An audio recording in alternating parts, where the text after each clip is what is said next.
ڕاگەاندنی هاوبەشی حیزبی کۆمۆنیستی ئێران و هەیئەتی ئیجرایی ڕێکخراوی کرێکارانی شۆڕشیێڕی ئێران ڕاهی کاریگەر. پەیامی جنایەتکارانی حکوومەتی ڕوونە.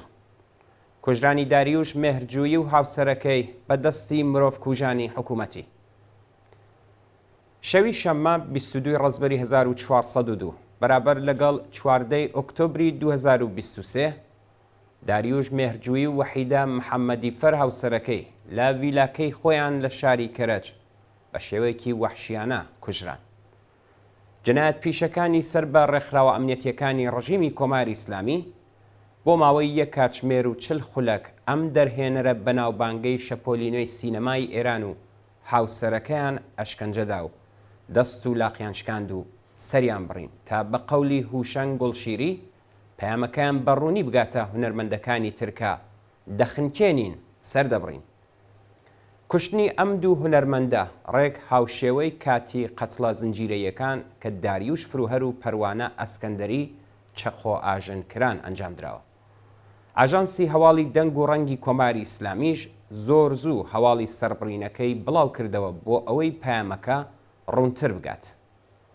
دام و دەستگا ئەمنیەتیەکان بە مەبەستی بەلاڕێدابردنی ڕایگشتی و کەڵک وەرگرتن لە کەش و هەوای ئێستا و شەپۆلی ڕەگەزپەرستانەی دژە ئەفغانستانی یادداشتێکی ئینستاگرامی هەشتی ڕێبەندانی 1401 وەحیدە محەممەدیفەریان بە بەرواری شەوێک پێش لە تاوانەکە بڵاو کردەوە بۆ ئەوەی ئەم جنایەتە ترسناکە بگەڕێنەوە بۆ ڕووداوێکی دزیکردنی چەند کۆچبەرێکی ئەفغانستانی. ئاشکرایە کەسانێکی کە دەچن بۆ دزینی مڵک و ماڵی خەڵک نەنیازی کوشتنیان هەیە و نەدەتوانن بۆ ماوەی 1 سەعات و 40 خولەک لەو شوێنە بمێنەوە. لەم ڕۆوە سناریۆیەکی دزێ و چەواشەکارانەی لەو چەشنەش ناتوانێت ئەم تاوانە حکوومەتیە پەردەپۆش بکات. کوشتنی دڕندانەی داریوش مێهرجوویی و هاوسەرەکەی درێژەی لۆژیکی هەر ئەو سیاسەتە سەرکوتگەرانەیە کە حکوومەتی ئیسلامی لە ساڵێک لەمەوبەرەوە بەرامبەر بەو هونەرمەندە ناسراوانەی کە پاڵپشتیان لە ئاخێزی شۆڕشتێڕانەی ژن ئازادی کرد کە بریتیە لە قەدەغەی کارکردن، بانکێشتکردنی بەردەوام، زیندانیکردن و دواتر ئازادکردنیان بە کەفالەتی قورس، هەڕەشەی دەست بە سەرداگرتنی مڵک و ماڵ، دیاریکردنی جەریمەی قورس لە یاسای حیجابدا و ڕێگریکردن لە بڵاوبوونەوەی بەرهەمە هونەریەکان پەیڕەوی دەکات. بەم شێوازانەی سەرکوتکردن و تەنانەت بە زیندانیکردنی تۆماش ساڵحی، سامان یاسین و مهدی یەراحیش سەرکەوتو نەبووە. هەر بۆیە ڕێکخراوە ئەمنیەتیەکانی حکوومەتی ئیسلامی پەنایان بردۆتە بەر دوایین ڕێکارە تاوانکاریەکانی خۆیان، واتە کوشتنی جنایەتکارانەی بەناوبانگترین هونەرمەند و دەرهێنەری ئێرانی کە خاوەنی ناو و ناوبانگێکی جیهانیە بە مەبەستی خوڵقاندنی بەرزترین ئاستی ترس و تۆقاندن لە نێو هونەرمەندان و ناودارانی بواری فەرهەنگ و هونەردا. هەروەها کاتی تاوانەکەش زۆر بەوردی دیاری کراوە. ڕێک لە گەرمەی هەواڵەکانی سەبارەت بە کوشتاری خەڵکی مەدەنی لەلایەن حەماس و کۆمەڵکوژی خەڵکی مەدەنی فلستینی لە غەزە لەلایەن ئەرتەشی ئیسرائیلەوە و هەروەها لەسەر بەستێنی شەپۆلێکی ڕەگەزپەرستانەی دژە ئەفغانستانی کە لەلایەن باندە مافیایەکانی حکوومەت و شوێنیستەکانی ئاریاییەوە کەوتۆتەڕێ. حکوومەتی ئیسلامی بۆ ئەم مەبەستە دەست دەداتە جەنایەتێکی لەو چەشنە تا ڕێگری بکات لە بەرەو پێشچوونی بزوتنەوەی شۆڕشگێڕانەی خەڵکو و کەشێکی نائومێدی و سەر لێ شێواوی و بێدەسەڵاتی بەسەر کۆمەڵگادا زاڵ بکات. کوشتنی هونەرمەندانی ناودار و بێهۆشکردنی کچێکی تازەلاوی وەک ئارمیتا گراوەند و هیتر ڕێک لە پێناو ئەم مەبەستەدایە.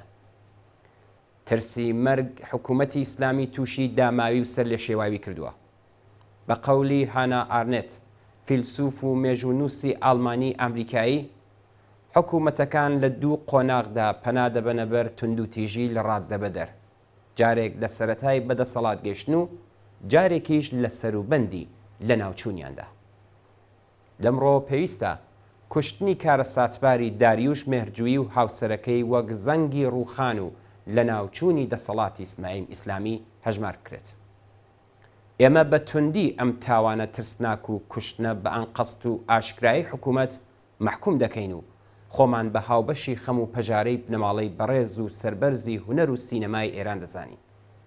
بێگومان کە دەبێت ئەو تووڕەی و ڕق و بێزاریەی سەرچاوەگرتو لەم جنایەتە و غەمی گەورەی لە دەستدانی هونەرمەندێکی بەناوبانگی بواری سینەما و هونەری ئێران ببێت بە هەوێنی شکڵگرتنی ئیرادەیەکی پتە و بۆ ڕێخستن و یەکگرتووکردنی هەرچی زیاتری جەماوەر بە مەبەستی بەرەو پێشبردننی خەباتی مەدەنی.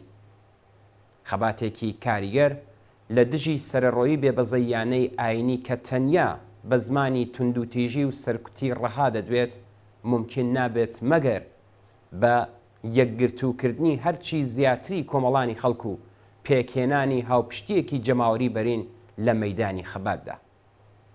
وشیارکردنەوە و پێکهێنانی یەکگرتووی لەناو بیرڕای گشتی جیهانی و بەتایبەت دنیای پێشکەوتن خوازانەی هونەر و سینەما لە ئاستی جیهاندا یەکێکە لە ئەرکە بەپەلە و هەنووکەیەکانی هەموو ئەو کەسانەی کە ئامرازی کاریگەریان لە وڵاتە جۆرا و جۆرەکاندا لەبەردەستەیە. نابێ ڕێگە بدرێت حکوومەتی ئیسلامی خۆی لە ژێرباری بەرپرسیارەتی ئەم تاوانە دژە مرۆڤانەیە بدزێتەوە.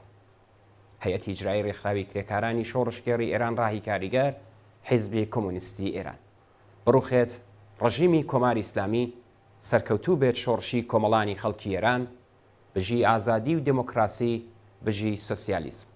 یەکشەمە 23 ڕەزبەری 1402 بەرابەرە لەگەڵ 15 ئۆکتۆبری 2023 زاین.